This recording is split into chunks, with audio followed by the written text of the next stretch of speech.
Hi, good morning or good afternoon, depending on where you're joining us from. My name is Maria DeLeon, and I'm a movement disorder specialist, and I am also Michael J. Fox patient council member, as well as be your moderator this morning for the webinar. So today we're going to discuss different types of clinical research and how to find the best study for you. So we'll cover potential benefits and risk of participation and how volunteering for research can become a critical part of your Parkinson's journey. If you have any questions, please go ahead and type them in the Q&A box near the middle of your screen. And also the foundation staff and our panelists will get to them as we go along the slides and also at the end. So if you want other helpful information, check the resource list on your screen. We got a lot to discuss this morning, so let's get started. So I would like to start by introducing our panelists this morning or afternoon. John Humphreys was diagnosed with Parkinson's disease in 2008. He's an active Michael J. Fox Foundation public policy advocate, and he just got an award, so congratulations. And has participated in over 300 clinical research studies. Karen Williams is joining us from Northwestern in Chicago, right? Illinois. She is a clinical research manager at Northwestern Medicine and a study coordinator for many studies, including the Foundation's landmark, the PPMI, Parkinson's Progression Markers Initiative. And we're going to talk about that more later. And she will be talking on that subject later on, as I said. And finally, but not least, we have Dr. Stuart Isaacson, who is the director of the Parkinson's Disease and Movement Disorder Center at Boca Raton. At the center, Dr. Isaacson has been the principal investigator for many PD clinical studies, including the PPMI, and also has treated many patients with PD. So we will be learning a lot from him today. So let's get started. So first, we're going to talk about the types of research studies we have. We have both the interventional trials and the observational trials. So Dr. Stewartson, can you talk to us more about what the difference is between those two types of studies? Well, sure. We're always all in this together, trying to find better ways to evaluate and diagnose Parkinson's, better ways to figure out how to treat Parkinson's, both from the beginning and throughout the multi-decade course. And we do a lot of research trying to find better treatments, better ideas, better knowledge. There are some trials that we can do in research that don't involve medication, but just involve watching and learning and asking questions. We call these observational studies. They don't require any type of medication. We may monitor movement by wearing a watch or carrying a phone around. We may monitor things in the blood or the spinal fluid or in brain scans by doing these types of tests. And we might ask lots of different questions and scales and keep track over time to see how things change over time and perhaps to compare how things change in some people compared to how things change in other people. And indeed, we'll talk about a program today, a research program that the Michael J. Fox Foundation is sponsoring called PPMI that looks for biomarkers and understandings of how Parkinson's begins and how it changes over the years. You're also probably aware of how new medicines are needed for Parkinson's and how we've had a lot of new medicines in the past 4 or 5 years. And we try to understand these medicines before they can be prescribed or either and gotten at the pharmacy. And we do this in research programs that begin in an early phase, what we call phase 1, where we check them and make sure they're safe. And then in phase 2, we try to find the right dose. And then in phase 3, we try to test the right dose against a placebo dose to make sure that a medication has a good effect and has tolerability and is safe before it becomes available to be prescribed by doctors and nurses to people who have Parkinson's. So different types of programs. We can have interventional with medications or surgeries, or we can just observe and try to understand better about the disease. Great, thank you very much. John, you're an expert in participation in clinical research. How have you decided, what motivated you to start participating? Because I know also that most of your research studies have included non-medication, only about 7 you said. So could you tell us about what motivates you and how do you decide to do the observational versus interventional trials? John? I think we lost him. Well, Karen, can you tell me, and while we get John up, how you recommend, if you, since you're a coordinator for patients, to go one way or another, or what kind of questions you get from them?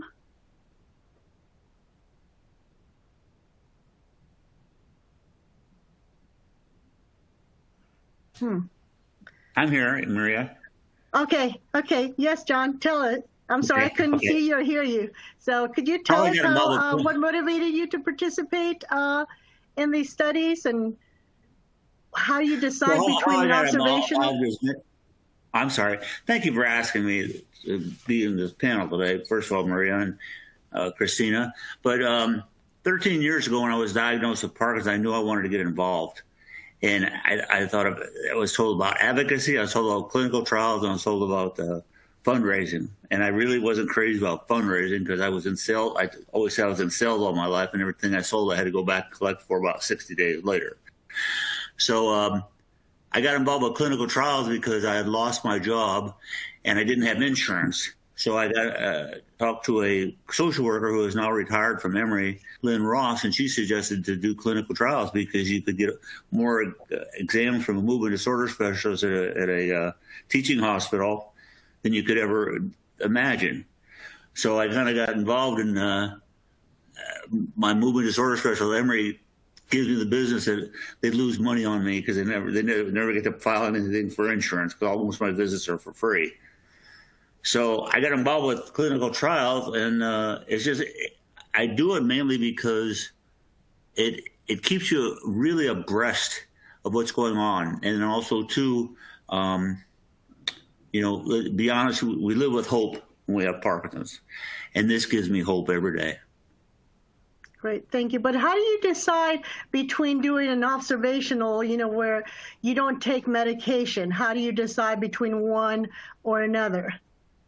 Well, it's just what it comes about because I don't do a lot of studying on the Fox Trial Finders. I actually just get all of my references from my movement disorder specialist, and I know all the clinical trial coordinators. So whatever is available, it's 300, but they're anywhere from. I've had one that lasted, a couple of that lasted for 3 years, and I've had some that were 15 minutes. So okay, well, great. It just depends on what they have available. Okay, wonderful. Thank you very much. So Karen, how do you recommend one or another to patients?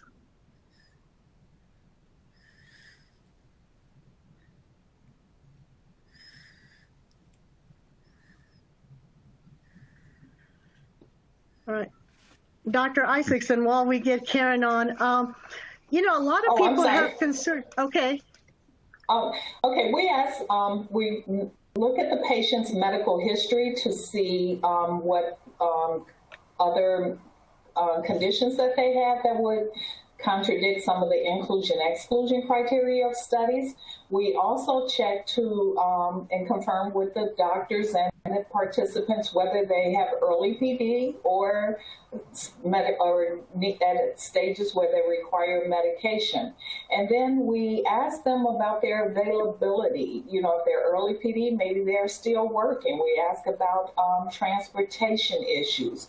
And so we ask patients a lot of questions, and then we also, where most medical centers, academic centers, are just like a restaurant, and I'm sure they have a menu of studies that they hand out to patients describing the inclusion-exclusion criteria, where patients can look over that information and decide what would be the best study for me to participate in due to my condition and environment. So we help them with that type of decision making. That's wonderful. Thank you so much. And Dr. Isaacson, I was going to ask, a lot of people have concerned or have asked if they are enrolled in a study and then they later find that they were in the placebo phase, but the study turned out to be, positive and yield some results. Can then they later go on and switch to an active drug? So, really, when we're trying to think about new medicines, nobody would ever want to have a medicine prescribed by their doctors and nurses that we don't know if it works or we don't know if it's safe. So we definitely all want to be part of trying to figure that out before. And some people volunteer. We need about 300 people to volunteer to test a new medicine to see if it's safe and effective. If it turns out that while you were in the research program, you were getting placebo, well, now that it's available and approved, you can have it prescribed and you can take it. And in many of the programs, it's only during the first 2 months or 4 months or 6 months where you get placebo and someone else gets the drug, the real drug. And after that, everyone may be able to get the real drug during an open label type of research program where we try not to compare it, but to see what happens over time. So most research programs will allow people, even if they're on placebo, to then get it through the next phase of the research program, even before it's approved. Many of our patients, for this reason, have tried and been using and benefiting from some of the new medicines that have been approved over the past 5 years, for about 10 years, because they're able to get it during that period and stay on it during that period. Great. Thank you for that wonderful discussion, because that's been a lot of questions around that issue. So we're going to move on. So we all want to be part of the solution. So it's important to get involved. And of course, with everything, there's always benefits and risks.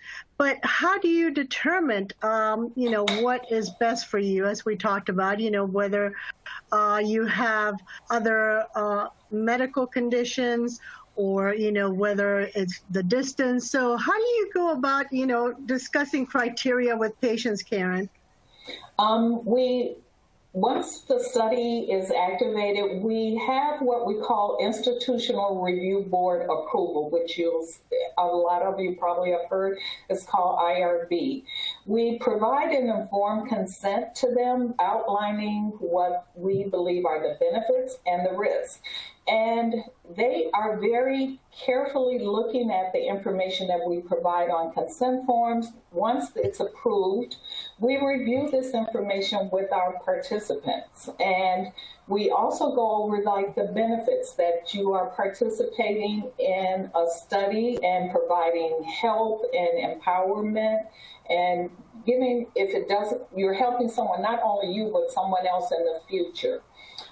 You get access to Parkinson's experts, where you're able to come into an academic medical center to see some well-known movement disorder specialists, and also have potential access to all types of treatment. Those are the benefits of participating in clinical research. And one other issue that I want to expect, that it is at no cost to you to participate in clinical research. So that is a good benefit. It doesn't affect your Medicare, it doesn't affect your, insurance.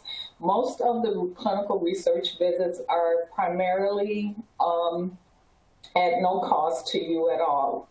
And in addition, that most medical centers also provide transportation or other things for you to participate, where there are no barriers for you to participate. Like if you discuss with your movement disorder specialist, I would love to participate. However, I don't have the transportation. I can't do this. And a lot of centers can provide that assistance for you. So that's one of the good benefits of participating in clinical research. The risks are, as everyone knows, there are side effects and adverse events. And what we ask as a research coordinator, if you've been involved in a study, we also ask at every visit, how have you felt since you participated in the study? So we are very active monitoring you to just ensure, if you've had a known condition, we ask, has it worsened since you started the study? Is there anything else that's not normal since you participating? So you're very closely monitored by the clinical staff, the coordinator, and especially the investigator. And then there, as we all know, there's potential for data breach. But are a lot of data systems in place at medical centers, especially in pharmaceutical, regarding electronic data capture. So that is very well controlled, and a lot of centers have to provide a data security policy or program as to how will you keep patient information secure and safe. So centers are really working to keep information from being breached, but as we all know that things can happen, but we are very much putting things in place, have policies and procedures for that. And if there are any risks at any time and a patient feels that, I'm really having difficulty, this is something I can no longer do, you are and can say, I want to be removed from the study, and it will not affect your medical care. We still will see you, we'll still ask you for future studies if you're eligible. So those are the potential benefits and risks of participating in clinical research. Great. Thank you very much, Karen. It's especially important because a lot of people feel that that perhaps is going to affect their Medicare or their insurance, that if they don't have insurance, they can't participate. So it's important to know that you do not have to have insurance to be part of a trial, or is going to affect your insurance benefits like Medicare. Exactly. Dr. Isaacson, how do you go about, recruiting diverse groups and minorities for these studies? Well, I think the recruitment for research programs really comes down to awareness. It's awareness that they exist, that we're looking for better options for people who have Parkinson's, whether it's an interventional study with the medication or it's an observational study. We need to get awareness, and I think that's where organizations such as the Michael Fox Foundation comes into such a role in trying to spread the word that these opportunities are out there. And since people who have Parkinson's and people who are involved with people who have Parkinson's, whether caregivers, families, therapists, exercise people, doctors and nurses, all are in the same boat together trying to find better options. So really the awareness is key. And then on top of awareness, we want education of what it's about, like we do today. What are the other alternatives? What are benefits? What are risks? What is there to gain? What is there to lose by being part and not being part of it? So that's very important as well. And we try to integrate both the medications we prescribe and research opportunities in patients that we see in our clinics, as many centers do around the world. So there are other options, not just what's been approved by the FDA. There's other options of things we're looking at that might be best for you at this point. Unfortunately, trying to reach out to communities that we don't see can be very difficult. And trying to include a more diverse population in research programs is critical so we can understand how new medications could affect all different types of people of different backgrounds, races, ethnicities, genders, and such. So it's very difficult, and it's a big challenge. And I think it's just everyone needs to make everyone else aware of it in different groups that no matter who they're seeing, they can still participate in research. Even if you're not seeing that center or that doctor or nurse, you can still be part of research and keep your own doctor and nurses in your own community or your own lives. Thank you very much for that. Yes, it's important to bring awareness to the different communities, because oftentimes most of the research goes on in the large universities, so the rural communities may not be aware. So it's important to have that interaction with the physicians and the patients and other parts so that they know what is going on. But also, what I wanted to ask you, one of the things that I hear about a lot, especially within the minority community, the Hispanic community, and some others, that sometimes they're a little discouraged about participating because they say, they didn't meet criteria for a particular study. And so then they get discouraged because they're not told, or they feel that, they're not told why they were not, eligible to participate. So what can we do, or what are we doing to improve that so that patients are more likely to, even though they may not qualify for one study, go ahead and try again, or, don't get discouraged for, trying different trials? Yeah, I think it's an important point. I think as you've heard Karen describe that studies have inclusion and exclusion criteria, really trying to make that into a setting where not every medication is right for everybody. We have 25 or more medicines for Parkinson's, and yet most people only tried a few because not every medicine is right for everyone. Same thing with the research medicine. It might not be right for you. We have to see and look at certain criteria. Is this good medicine that could help you? Is this a medicine that's safe for you? Is this a medicine that could interact with other medicines you have or potentially worsen other medical problems you have? It's not that you're being selected. It's whether you can find out if this is something that might benefit you and also be safe in terms of overall. And talking about a research program as if we were talking about a medication that's already available at the pharmacy is important, and trying to integrate this, and also to understand that in the research programs, there's no cost. Transportation could be provided. If you live far away, you could have this, you may have a hotel you can stay in closer. If you don't speak English as your first language, we don't want you to misunderstand anything. We can have this translated and approved by the IRBs so that we can make sure we give you important information that's understandable to everyone, and taking the time to understand what's going on and the time to take it home and think about it, formulate questions, and then come back in and spend that time to really know that we're looking for the best thing for you. But we have lots of choices, some approved, some being researched, some that are just on the shelves in the health food store. There's many different things that you have to understand what's best for you. Right. I think that's an important point, that knowing yourself and your medical history, and also talking to your physician about what is the best thing for you. Thank you so much for that. John, you have participated in lots of studies. So have there been times, or is the reason that you've done a lot of observation because you've not qualified for other studies, or is that something you just chose to do?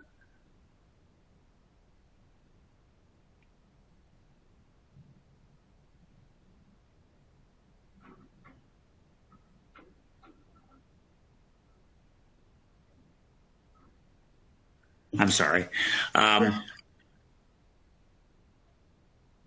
Stay away from it because it is scary to try medication.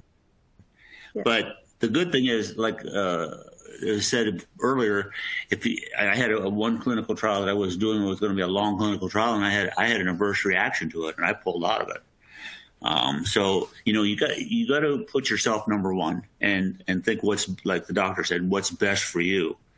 I mean, the main thing is that the thing I don't like to hear people in the Parkinson's community say, I've tried to do a clinical trial and I didn't qualify, so there's none for me. There's plenty of them for them if they do their research and talk to their doctor and talk to the people.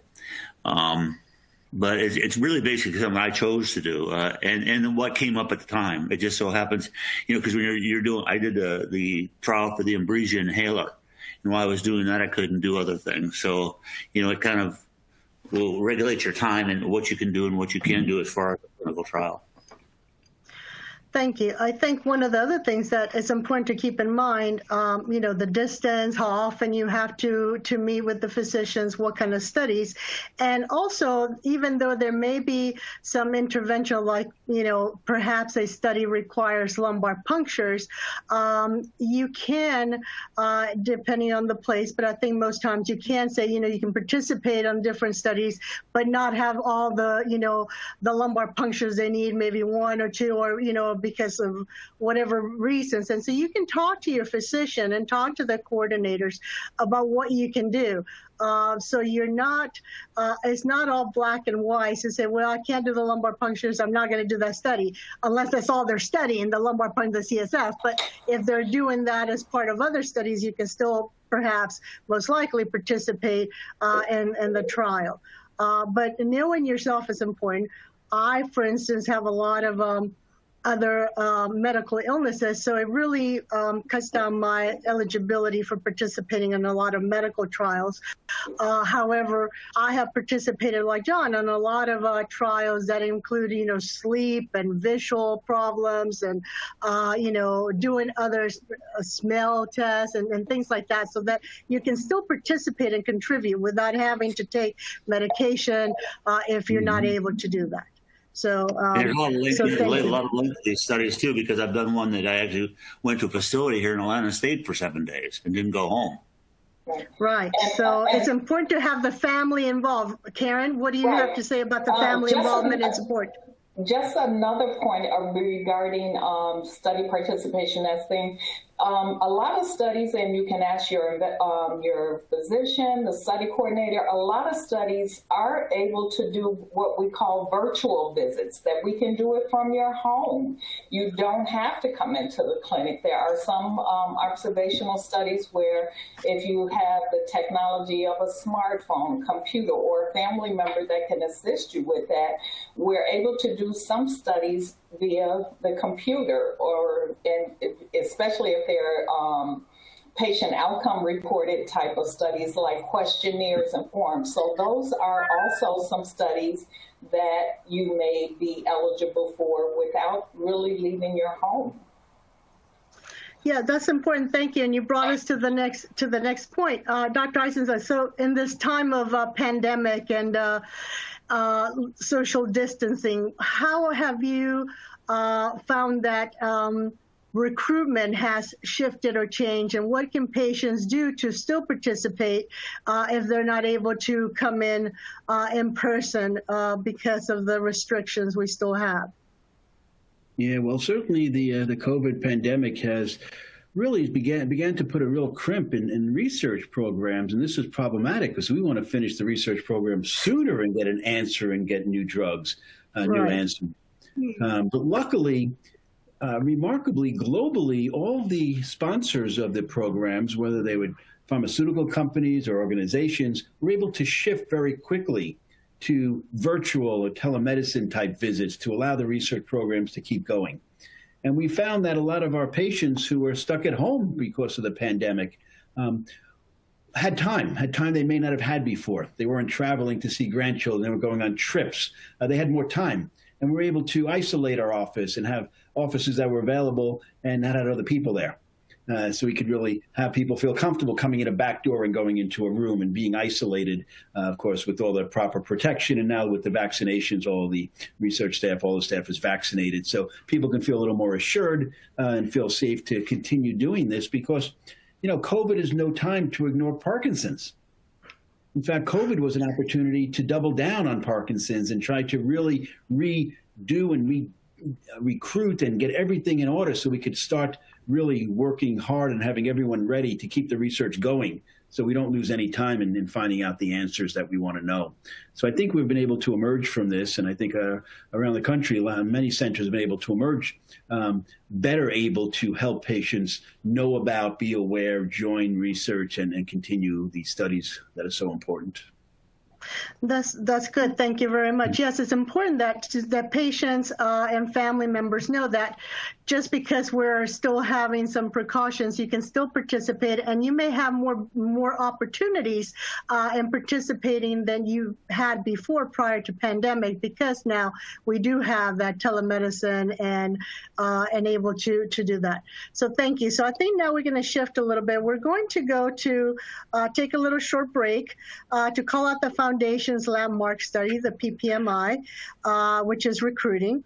And this is a Parkinson's Progression Markers Initiative, I apologize. And this could change everything for the way we diagnose, we treat Parkinson's in the future. And this study is really warning people, brothers, sisters, parents, everyone related to Parkinson's, so that we can hopefully find the markers we need soon to be able to treat and diagnose early and start making progress and perhaps prevention and curing the disease. So if you don't mind, you can take a short survey to get started. So if you click, get started in the take action box on your screen, we're going to do a little survey, I think, and then we're going to talk about the PPMI recruiting later on the webinar.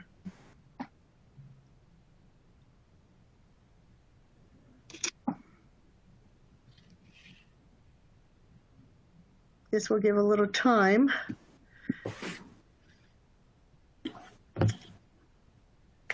All right.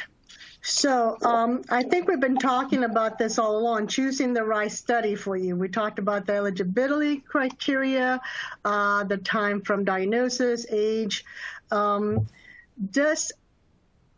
it says here DBS. Can you tell us about a little bit about your criteria for DBS participation? I'm not sure if they're still doing some DBS studies or not, but if you can let us know a little bit, Dr. Eisenstein, about what patients should think about when considering DBS.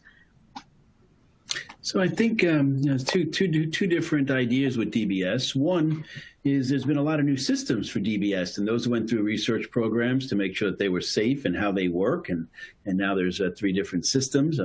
Actually, with the old one, there's 3 new ones. Yes. So that's very important. And certainly surgical studies are something that's going on a lot now, trying to find some way of doing gene therapy or trying to find safer or better ways to do brain surgery. And those surgeries go on, and those are a little bit different because some of them have different ideas on how we might have a controlled placebo group. Who do we compare people to? But also in many other studies, if you've had deep brain stimulation, you may not be eligible to test a new medicine because we don't know enough about how that new medicine would work in someone who has a deep brain stimulator in the brain. But other studies, you could have a DBS and be in the studies. We have ongoing studies from everything from constipation to low blood pressure to new medications to try to slow down the disease. And some of the studies do allow deep brain stimulation and some don't. So it's like any other medical condition or any other medication. They all have to be looked at as a whole. Holistically, we have to decide, do you need more physical therapy? Do you need more education? Do you need to have your medicines you take adjusted to different times? Do you need a new medicine from the pharmacy, or do you need a new medicine that's being looked at in a research program? Great. Yes, you brought an important topic about the fact that you may have DBS or considering DBS. It's important to, I guess, talk to your physician about whether or not this is going to affect later on participation in other trials and also, taking other medications, because sometimes patients may not be aware of that. So they may choose to do a procedure and then be a little disappointed later on when they're not able to participate in other things or take other medications. But in choosing whether or not to participate perhaps in a trial for surgical procedure, any recommendations that you give them may differ from participation in other clinical trials? Well, certainly once you've had some type of brain surgery, that's a threshold, and then you can't really go back. You can't unoperate on the brain. So it's not as simple as saying, well, I'm in this research program. I thought it was a good idea. I don't think it's such a good idea for me now. I want to stop. And then we say that's absolutely fine. We can stop it. We'll still take care of you. You can still be, with brain surgery, it's a little different because the brain surgery may have already occurred. So that's a little bit different. So you have to think about that beforehand and then make sure that it's right for you, because it's not as simple as to stop it if it's already been implanted. Right. Thank you. And we have a question from the audience. Why do studies require not taking medications prior to being evaluated or doing the studies? So there are 2 issues. When someone is not yet taking medicine to treat Parkinson's disease after diagnosis, this may go on for 6 months or a year or 2, depending on the symptoms. And there are some new medications that are being tested to see if they can slow the progression or Parkinson's. That would be great if we could find something that could slow or stop the progression of Parkinson's. In order to test and see if that's possible, it only enrolls patients, these research programs, who are not yet being treated for symptoms, so that we can evaluate the symptoms over time and see if they get more worse or less worse, depending on whether this research medicine is being taken or a placebo medication is being taken. If someone was already taking levodopa or another dopamine type medicine, it might interfere with knowing whether or not this is working. But in any research program, no matter what medicines you could be taking for Parkinson's disease treatment, we'd want to hold them stable and not have them changed, usually for about 30 days before and throughout the research program, so we can compare just the new medicine being added on without confounders that might make it confusing to understand how the medicine works or what side effects it might have. That's important. Thank you. Thank you very much. I also wanted to add a question that perhaps, not sure if this is the right time, but now I lost my train of thought. I apologize. But one of the things that a lot of patients, when they're looking to see whether they're a candidate for DBS, a lot of times, we want to evaluate them off of their medications. And this is one of the complaints I hear a lot. And now being a patient myself is horrible being off medication. So I was wondering, now that we are using more telemedicine and telehealth and virtual meetings, is this become a little bit easier to do? Are we seeing patients, at home off their medicine, so they're not having to do the traveling and having to be off medications away from home? Is that anything that we're doing or considering doing?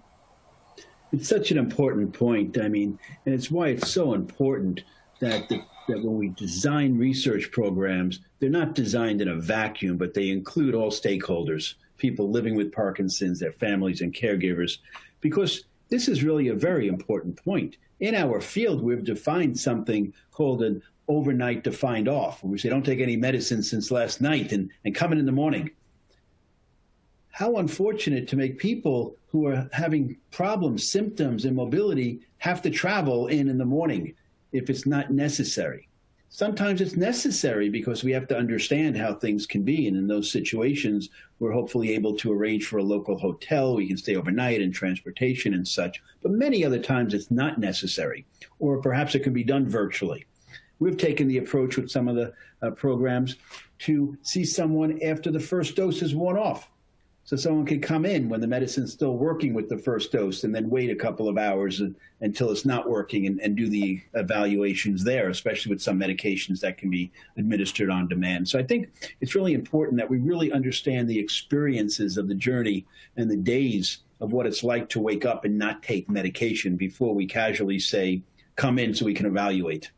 And that's really not the best time of day necessarily to do it. And as people with Parkinson's know, if you delay that first dose for a couple of hours, whether it's for a research evaluation or just for other reasons, that first dose probably doesn't work so well anyway.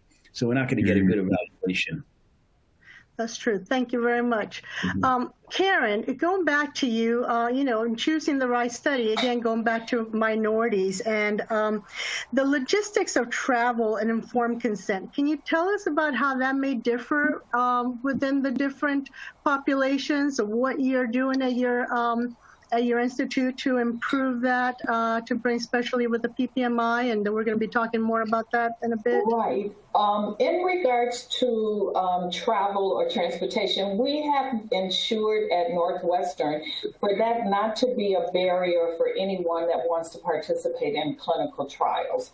We always ask the patient if because like we're just saying DBS, if you have to be off meds or on meds, we'll provide car service for you where you are not driving. No one really has to come with you.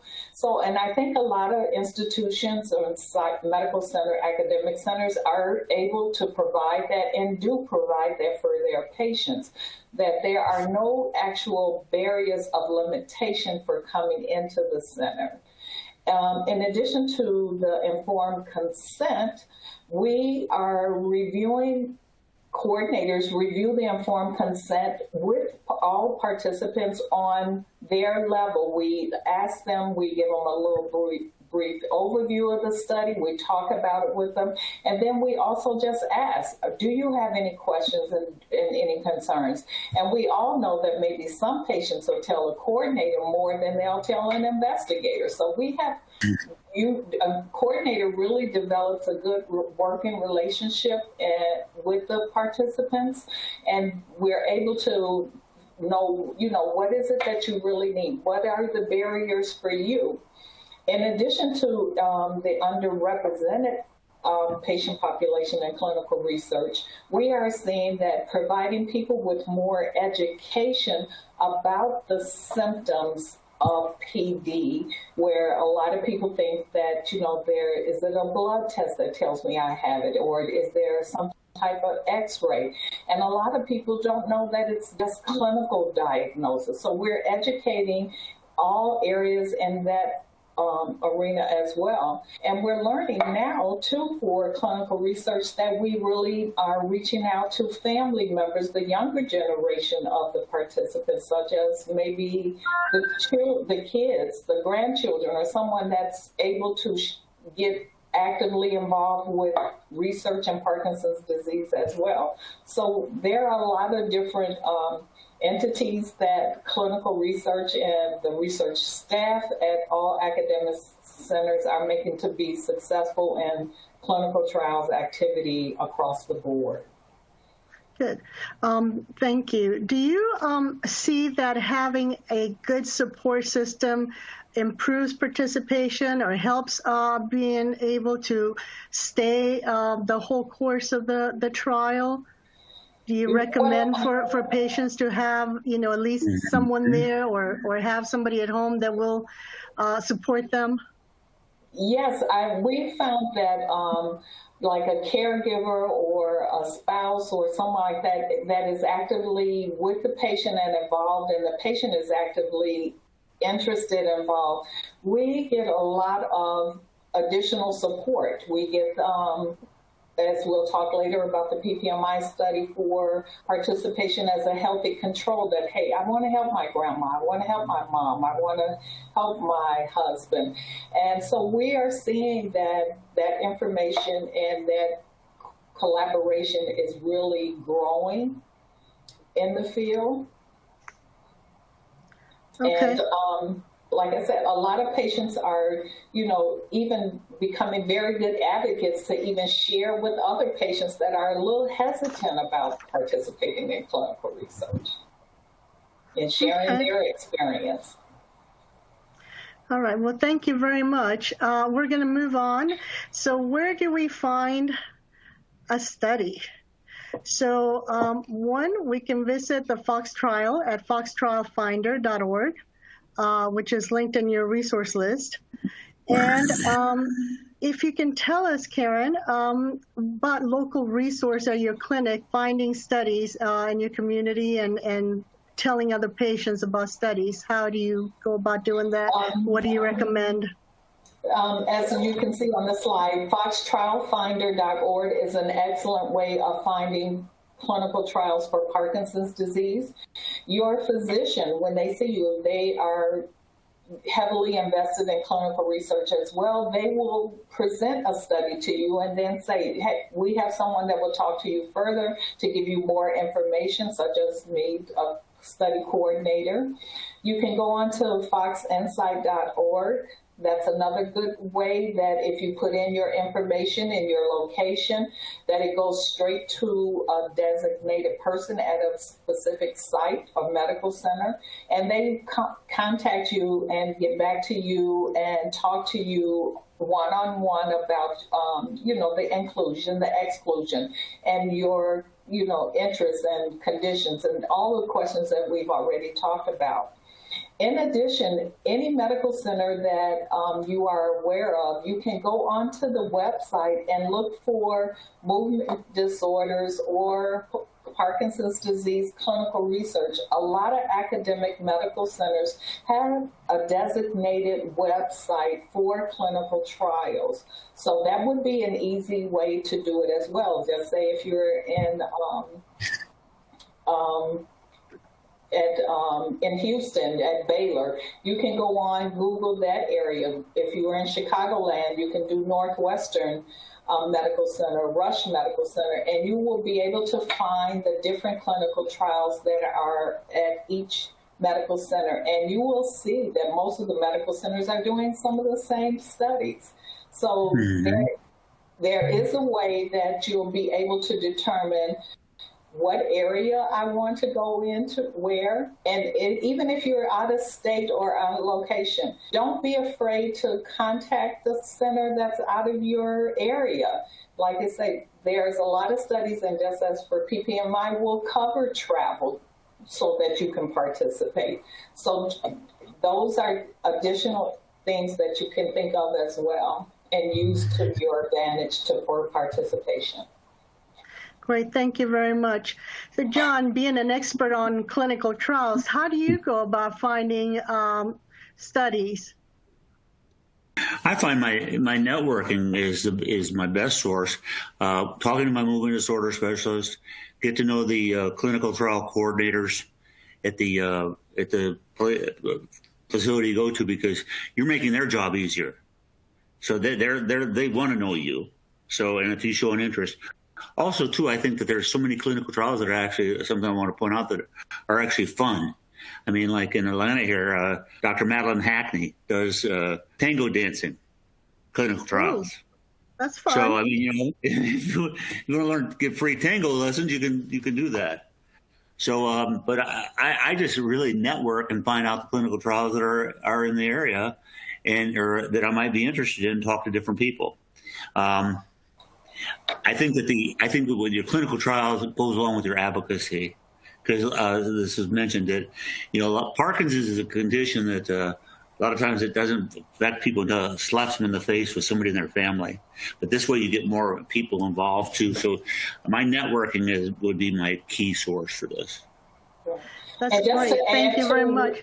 Just to add to what John said, and when you're looking at clinical trials, like you said, tango dancing, there are also exercise clinical trials out there that you can do and have fun, exercise or different type of activity which helps slow down the progression of Parkinson's disease. So there are quite a few different, like wearing a watch. You get sometimes if you're monitoring your use of study medication and things like that, you get a free watch. So there's a lot of good perks to also doing research studies. That's great. I missed a study. Go ahead, John. I always say, just do something. People say, what should I do? And I say, do something. Don't sit on Facebook. Do something. Yeah, well, that's one of the benefits, getting active and getting your natural chemicals to get going. But I wish I would have known about the chocolate study. That would have been one of the first enrollees in that. So anyway, another way that you can get involved is the Fox Inside. You can do this online. It's easy. You just fill a questionnaire, and it comes, I forget, every 3 months or every few months, and they'll message you, and you can fill out, and you can still participate, and you can be part of the cure and finding answers about the disease. So you can do that from your own home. So now we're going to go to our last slide. The PPMI needs you. And we're going to let Dr. Isaacson tell us about the need to enroll people for this study and why it's important. Probably one of the most common and probably the most frustrating questions for someone with Parkinson's and for someone like me trying to answer it is, why did I get Parkinson's? And we're trying to understand, well, why did you get Parkinson's and not your brother or sister or cousin, or how come you have Parkinson's and your parent does, but not your sibling? We're trying to understand this. And we also know that Parkinson's disease may begin 5 or 10 or maybe 20 years before we diagnose it with things we never really think about, like constipation or acting out of the dreams, a sleep disorder, or loss of smell. So we have some ideas that maybe if we could figure out who has a certain gene that raises the risk of developing Parkinson's, but they don't have Parkinson's now, or they have a sleep disorder and they act out their dreams, or maybe they don't have a risk for Parkinson's, but they want to help find a cure for it. We're trying to find people who are at risk of developing Parkinson's so we can follow them and then see if Parkinson's occurs and compare them to people who are at risk and Parkinson's doesn't occur, so we can find a difference. Maybe that would be a clue that we could find something to stop Parkinson's from occurring in people who are at risk for it. And that's what the Parkinson's Progression Markers Initiative, or PPMI, is, this important landmark study that's been going on for over 10 years. And now it's been rebooted to really focus on trying to figure out what causes Parkinson's and how can we find something that we can intervene with. So anyone who thinks they know people or maybe at increased risk, you might have a gene, or you have acting out of the dreams, or now most people with the gene who act out the dreams don't get Parkinson's, but some do. And that's what we're trying to figure out, who does and who doesn't and why. Thank you. Yes, and some people want to know, how can the relatives of people with Parkinson's, participate in this research? And I think you mentioned that before, but if you can just remind us what they can do. So I think anyone who has any interest in finding out more about it, either because they want to be part of it, or they have someone they know who may want to be part of it, or they just want to know about it because they want to spread the word to other people at groups and meetings and such, can log on to a website. the michaeljfox.org website. And if you do / and PPMI, you can get a lot of information on the resources there on how you can be part of trying to either be part of it or seeing if it's right for you or someone you know, or if you just want to get information to hand out to people and try to spread the word that way. Yes, thank you. And just to remind everybody, the michaeljfox.org PPMI / PPMI, you can get more information. And the recruiting people with Parkinson's diagnosed within the last 2 years and not yet taking PD medications. Karen, just if you can briefly tell us before we're running close to time, tell us about your experience with being a coordinator for PPMI and your book club and sense of community you have with this. I have been part of the PPMI study for over 10 years, and it has been such a rewarding and excellent experience, I think, not only for me and the other coordinators that work on this study, but also for our patients. We have developed a real cohesive, quote, like community family, because we do have a lot of participants that are enrolled in the PPMI study. And before the pandemic would happen, each medical center would have like an annual event bringing the participants together to talk about the results, to talk about what has been shown with the data thus far. And since the pandemic has happened, we have done virtual visits. So we're just still trying to keep our community together, talking to patients, getting involved. And because we want to keep them engaged, me as a coordinator, I am so heavily invested with my participants and all of our research. I've started a book club for us to read the Michael J. Fox new book, for us to talk about it, to see if there's any similarity or things that we can discuss. So that is currently in process.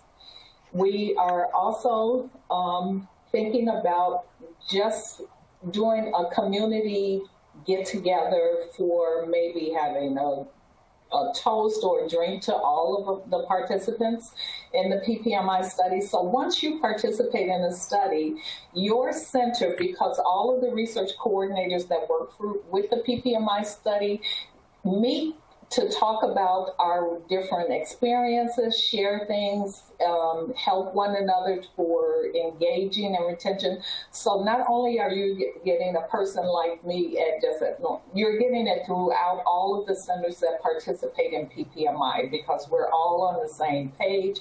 We're trying to keep community and to keep our participant first. So we're not looking at people that enroll in the PPMI as research people. They are our participants that we have become like family, because PPMI is a long-term study. As Dr. Isaac and I has already said, it was a 10-year study and it's rebooted for another study.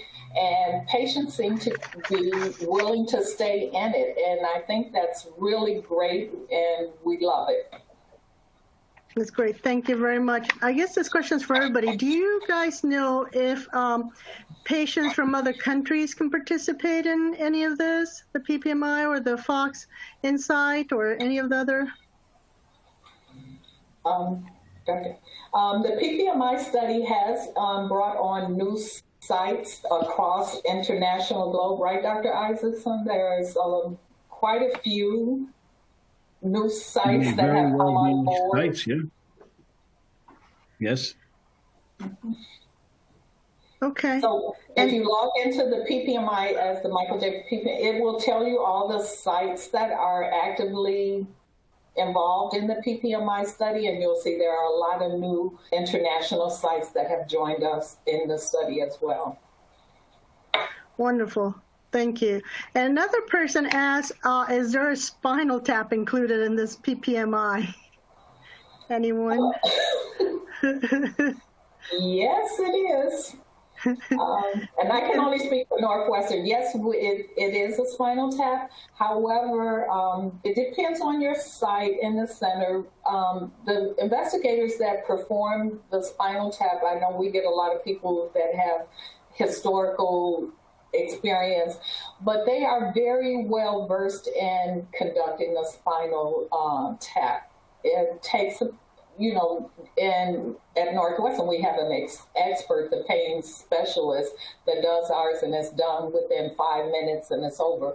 But as this study has been going on for some time, all of the investigators are very experienced in doing the spinal tap, and there's very minimal headache because there's a special needle that they're using. So it is very, it's not as bad as people think it is or it used to be. Wonderful. Thank you so much. And just a reminder, you can go to the link we mentioned before, michaeljfox.org/PPMI, and you can learn about more information, also the sites, the recruiting. But I want to thank everybody right now for being part of this wonderful webinar and for joining us today, for all of your expertise and knowledge, and for giving of your time. And we'll be sending a link to everyone on demand to listen again and share if you like. I hope you found this webinar very helpful, and mark your calendars for the next webinar on May 20th. We have a few minutes. If you have a last-minute question that you'd like to send us, we will be glad to respond. Okay, the last question, do we need a neurologist's approval to participate in a trial? Well, it's Anyone? not that you need any neurologist's approval, but you should discuss it with whoever's taking care of and helping you with your Parkinson's, your doctors and nurses, as well as at the research site. If it's different, the doctor and nurse that involved. Everyone should be in agreement, so everyone's of like mind. Right. Thank you. One last question I wanted to ask John.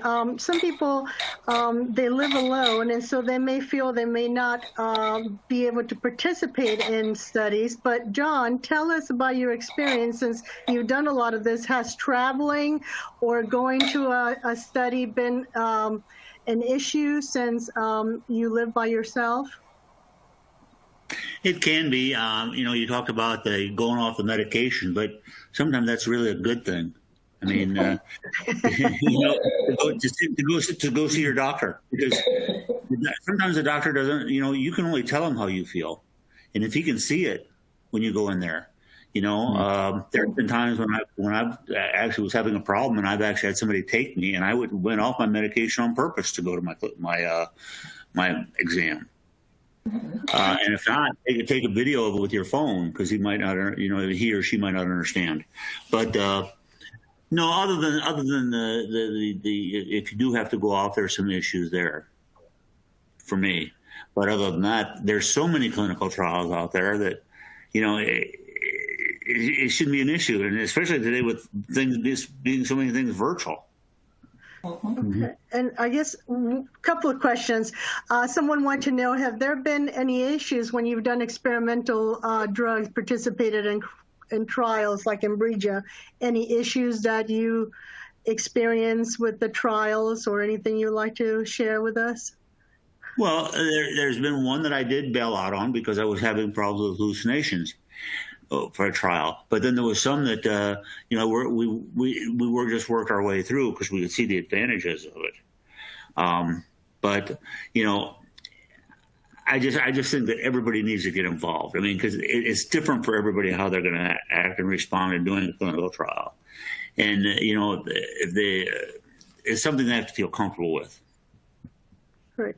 The last question: any issues with reading through the consent forms? Anything that were you able to, for the most part, all the trials that you've done, able to have a good working knowledge of what you were, signing up for? Were there people there to help you navigate that? That's something that sometimes is a concern for some patients or they families. Will go over the whole entire thing with you, but it's like reading your mortgage if you can buy a house. If you read all that, you might not even just do the trial. But the other thing that was not mentioned here was a lot of these clinical trials you get compensated for. Yeah. And I've actually used the money to donate to people doing fundraising efforts. We have a mutual friend down in Arizona that does different things, and I will donate money from my pot of that money I've gotten from doing clinical trials. Well, thank you very much.